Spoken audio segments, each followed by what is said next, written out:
Know me as the creator of The Office? No, you don't, do you? You think Steve Carell did it all? Oh, he's brilliant, isn't he, Steve Carell? He's amazing as the bumbling office manager. Where does he get his ideas from?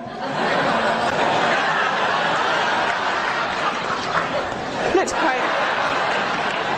Talking of all you perverts, it was a big year. It was a big year for paedophile movies. Surviving R. Kelly, Leaving Neverland, Two Popes. Shut up.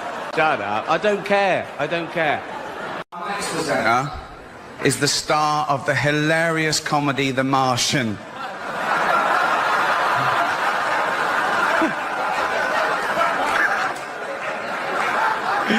Oh, he nearly died. Right. He's also the only person who Ben Affleck hasn't been unfaithful to. Please welcome Matt Damon.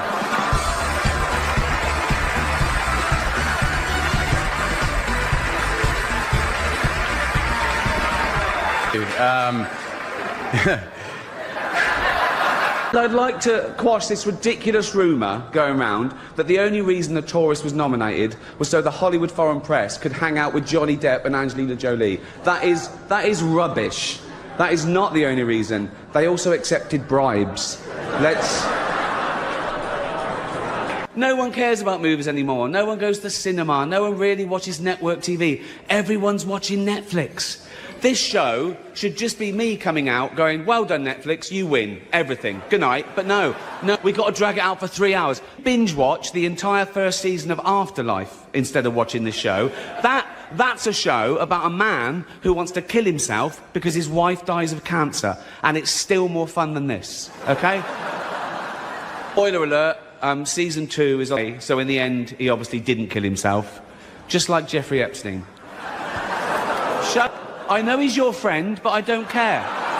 Also not nominated, I Love You, Philip Morris, Jim Carrey and Ewan McGregor, two heterosexual actors pretending to be gay.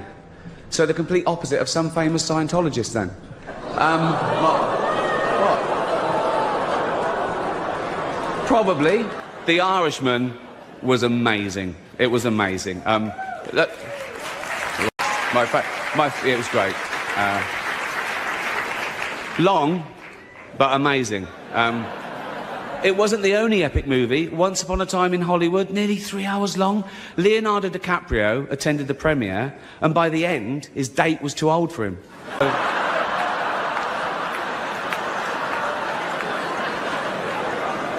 Even Prince Andrew's like, come on, Leo, mate, you know. You're nearly 50, son. Our next presenter is the Queen of Pop. Not you, Elton. Sit down. She's all woman. I'll give you some clues. She's always Vogue. She's a material girl. And she's just like a virgin. Please welcome Madonna.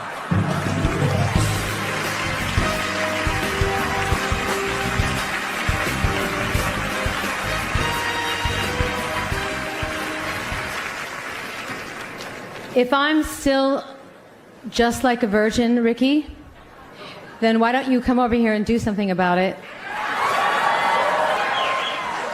I haven't kissed a girl in a few years.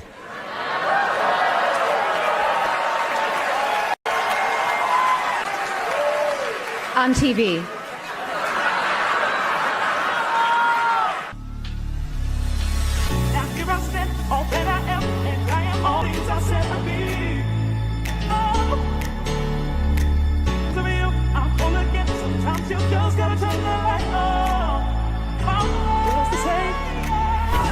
Honestly, I like it as much as the next man.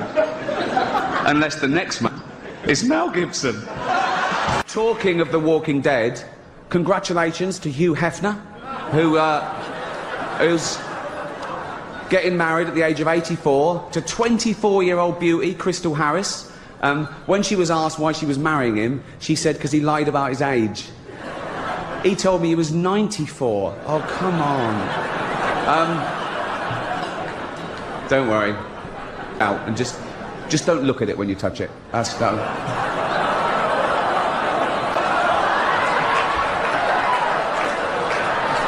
One thing that can't be bought is a Golden Globe. Officially.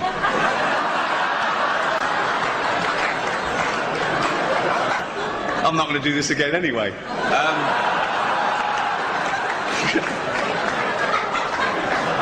But if you were to buy one, the man to see would be Philip Burke. The world got to see James Corden as a fat pussy. He was also in the movie Cats, but no one saw that. And the reviews, oh, shocking. I saw one that said, this is the worst thing to happen to cats since dogs, right? But Dame Judi Dench defended the film, saying it was the role she was born to play, because she... I can't do this next joke. Because she loves better than plonking herself down on the carpet, lifting her leg and licking her own minge.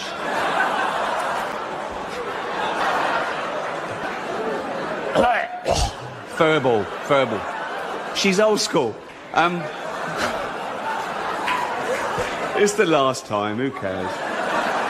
Our first presenter is beautiful, talented, and Jewish, apparently. Mel Gibson told me that. He's obsessed. Please welcome Scarlett Johansson. Our next presenter starred in Netflix's Bird Box, a movie where people survive by acting like they don't see a thing. Sort of like working for Harvey Weinstein. You did it. I didn't. You did it. Shut the fuck up. Space travel, the last-ditch attempt. When we fuck this planet completely, can we leave its dying husk and move to a new one and start again? I don't think so. Not in my lifetime. Probably not in yours. You know, it's like the closest one, the only one viable, is Mars, and that's 9 months away on a rocket. Right? No atmosphere, an average temperature -70 degrees. How's this for irony? Scientists working out whether they can detonate nuclear warheads in the crust to release the frozen water to cause an atmosphere and get a little bit of global warming going. I mean, but I don't know. It's only billionaires have got enough money to wait and exploit. There's nothing out there, you know. It's like, now you can do space tourism. You can pay $150,000, take you into space for an hour, and you float around and go, I'm in space. I mean, we're already in space. Earth is right in the fucking middle of space, right? It's the best bit of space there is. It's car parks and cinemas. It's like there's nothing else to see. It's like living in London. I wonder what Coventry's like. You don't...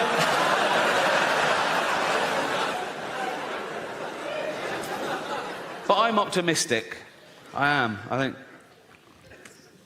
I think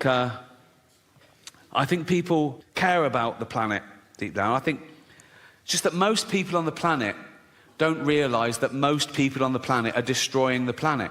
Most people don't realise that in my lifetime, we've wiped out 70% of all animal populations. And what's left en masse on the earth of animals is 36% human, 60% farm animals just to feed humans, and 4% wild now. People don't realise we have to tear down entire rainforests, the lungs of the earth, just to grow grain, to feed these cows, to feed us. Steal grain from third world countries because they want hard currency. They can't even feed their own people. We take their grain, feed our cattle.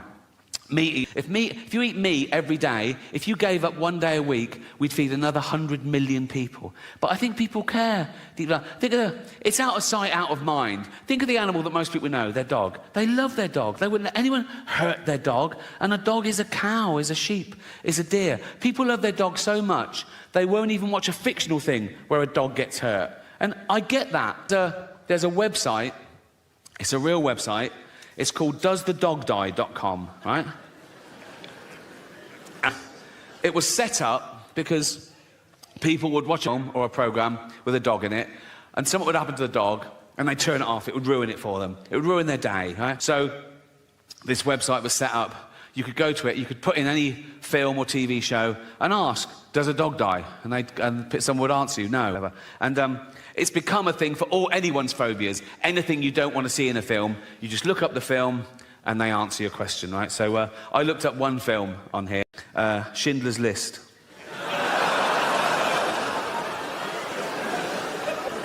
Absolutely real. Schindler's List, doesthedogdie.com. Right? First question, does a dog die? No. Does a cat die? No. Are any animals abused? Someone answers, there is a chicken that's handled roughly, but otherwise unharmed. Now, I love animals more than anyone I know, but if I was Jewish, slightly offended by this avenue of questioning, in real life, imagine someone says, oh, yeah, my grandparents were murdered by the Nazis. You go, oh, what happened? Oh, they were dragged from their house and sent to the gas chamber. Oh, was a chicken hurt? What? But as I say, it's become, you can ask any question about anything. Someone says, is their child, is his teeth damaged? Is there a hanging? Does someone struggle to breathe? Yeah. Well, yeah, yes. Someone said, does someone fall downstairs? Who's scared of slapstick? It's like... Anyway, so this website was founded in 2010, so it's run about 13 years. And the later questions start reflecting the times we live in now, and they get more and more fragile and narcissistic. These questions were asked this year. Check it out. Schindler's List, right? Someone says, are there any fat jokes? Would that make this worse? Well, imagine the real thing. Imagine I'm in a concentration camp, right? I'm naked, everyone around me is naked. We've got a commandant herding us towards a gas chamber, and he goes, move it, fatty, right? And I go, rude.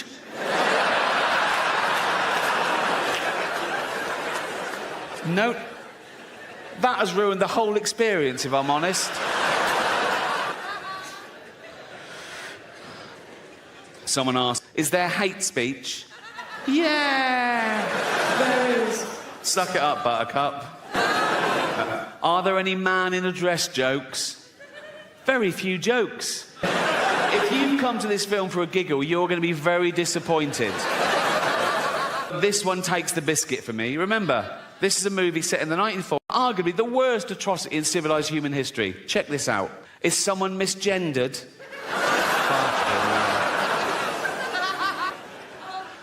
Quite sweet. Is there any anti-Semitism? Yeah. This is pretty much the mother load. Right? Forget me. This is off the fucking charts. Don't do that when you're talking about this. Fight. I was doing the graph. I would do it like that. This is off the charts. That's... Wouldn't things have been different if that was Hitler's salute? The whole thing would have been... He goes like, it's Hitler.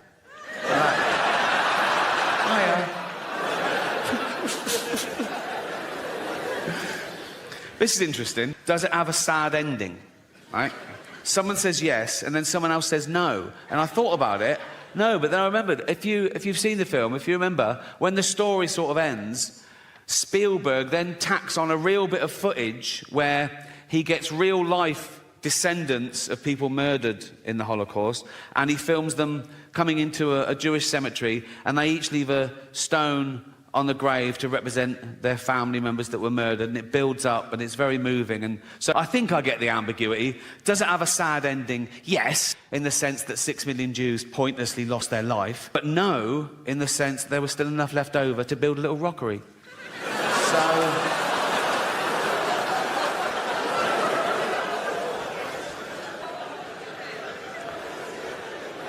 I asked one question myself on this.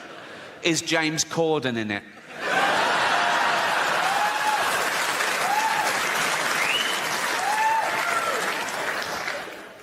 I did look at one other briefly, Titanic, right? And it's got all the same sort of question. The one where it goes, are any animals harmed? Someone answers, there were no explicit scenes of animals being harmed, but Rose did have a goldfish, which probably didn't get. I think the goldfish in the bowl on the sideboard when the boat hits the iceberg, and he's all like that, right? And people are running around going, we're going in the water. And he's all smug then, and he's going, don't worry about it. Oh, no, not water. Oh. Then he gets in the sea and he goes, oh, it's very salty, isn't it? It's very salty. Thank you so much. Thank you so much. Thank you. Thank you so much.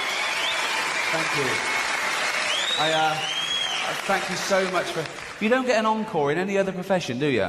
If a builder does a good job and he leaves, you go, come back. What? Come back. What? All right. Good job I left a bit. I was talking about rumour and gossip and stuff, and I don't buy into it. I read something about someone, I go, well, that's interesting, and I think it might not be true. And so I never pass it on. I never pass on sort of small talk and gossip. But I witnessed this, so I think I can share this with you. Me and my girlfriend went along to the final 6 of the X Factor last year. And it's in a studio in Wembley, and we got there, and we were greeted by this bloke with a sort of headset and a clipboard. He went, "Hi, Ricky, thanks for coming. There's some other celebrities in." Oh, for fuck's sake. I said, can I just go right at the back? He went, "Yeah, sure." Went at the back with the other celebrities. So it was fine. We were right at the back with my girlfriend there, me was there, about a yard away, Chris Tarrant and his daughter, and in front of them, Aldo Zilli, the chef, and his wife. And they stand you up when each act comes on, and you clap, and that's it. But I don't know if Chris and Aldo had met before that evening, but they were getting on like a house on fire. They were, honestly, Aldo kept looking round, Chris was making him laugh, they were having a laugh, they were standing up, they were dancing along. Chris had his best sort of lilac jacket on, he's pushed it right up to the elbows like that. Yeah.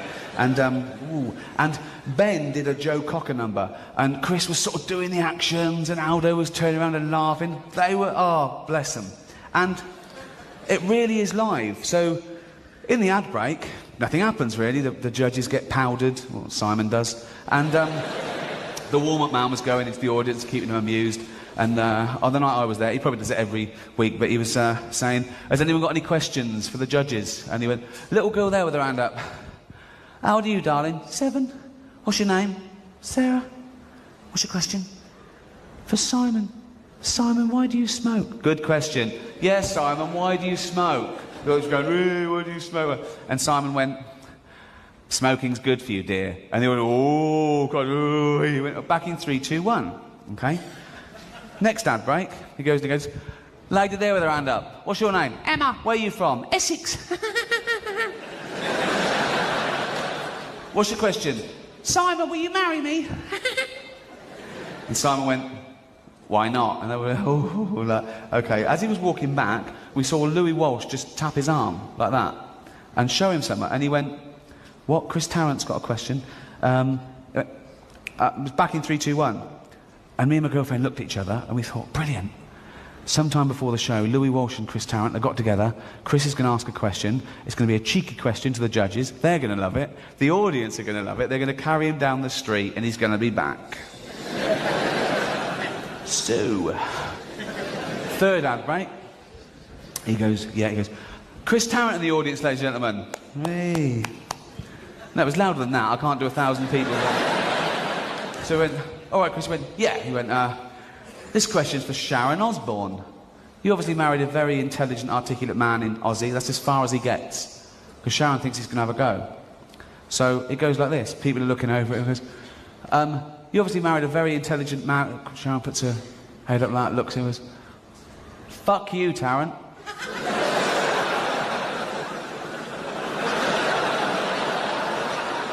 Everyone went, "What?" He went, "No, listen. No wonder your wife left you, cunt." I was like this. Kids looking at their mum. What did she called him a silly biscuit. That means a silly biscuit. Does it? Cunt. No, it doesn't mean that. Don't say that word. It doesn't mean biscuit. And Louis is going, "No, Sharon, don't." She goes, "No, fuck him. He's going to fucking go." They're back and forth. And we think it must have been Louis' idea, because he was going, I'm sorry. Like that, right? And they're back and forth. He's going, "What happened to church?" He goes, "You bang him, you bang him. She was like, Old Testament God. And he was going, "What's the church?" He went, "Listen," he said, "I've known your hubby for 25 years. I'm not having a bloody go." Back in 3, 2, 1. The last act comes out. Everyone stands up. Apart from Chris, who is like this. What happened there? I've just been mauled. I've been humiliated. I feel like putting the sleeves down. And that's the end of that show. And now it goes over to ITV2 with Ben Shepherd before the results show. And Chris is booked on that show, and he's doing his thing. His mind's probably not on it. Everyone was talking about it half time. People going, What happened there? Was he going to have a go? Did he start off wrong? Did she take him on? She said there was a history. What went on? What was it going to be? Come back out for the results show, and we're all there waiting for it. I look over, 4 empty seats. Oh, fuck. About 30 seconds to go before it went live, they all came out and sit down, okay? Everyone stands up. This time, apart from Chris Tarrant, who's still like that. And now his daughter's like that as well. First ad break, Sharon Osbourne gets the mic, and she goes, I'd like to apologise to all the mummies and kiddies in the audience for my awful, awful language. But when someone belittles a loved one, we're like lionesses, aren't we? She gets a round of applause. I look at Chris, he goes, this is bollocks. Don't tell anyone that.